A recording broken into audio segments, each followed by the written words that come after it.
জমিদার ধীরেন্দ্রনাথ রায়ের বাড়িতে যখন এস এম সুলতানের বাবা এরকম চমৎকার ডিজাইন ফুটিয়ে তুলতেছেন, তখন ধীরেন্দ্রনাথ রায় বলেছেন যে, তুমি এই এত সুন্দর ডিজাইনের এটা কিভাবে পারো? তো বলছে, এটা তো আমার ছেলে করে দেয়। তো বলছে, নিয়ে এসো তো তোমার ছেলেকে। তখন তার ছেলেকে নিয়ে গেছে। বলছে, তোমার নাম কি? বলছে, আমার নাম লাল মিয়া। বলছে, আমার ছবি এঁকে দিতে পারবা? বলছে, হ্যাঁ, খুব পারবো।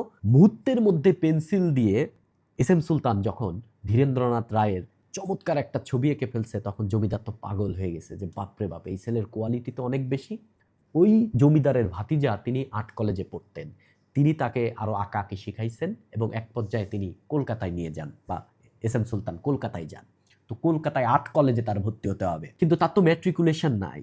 ম্যাট্রিকুলেশন হচ্ছে ওইখানকার ভর্তি হওয়ার প্রিরিকুইজিট ব্যাপার।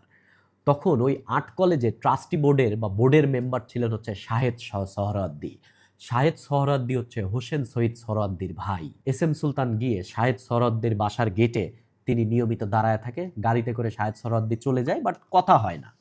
তো একদিন বলেছে, এই ছেলেটা রোজ দাঁড়িয়ে থাকে, তাকে ডাকো। তো ভিতরে গেছে, তো বলে বলছে, আমি এরকম আর্ট কলেজে ভর্তি হতে চাই, এই বিষয় আশায়। বলছে, তুমি কি ছবি টবি আঁকতে পারো? বলছে, হ্যাঁ। তো একটা ছবি এঁকে দেখাইছে, তার আকার দেখে তুই অবাক হয়ে গেছে।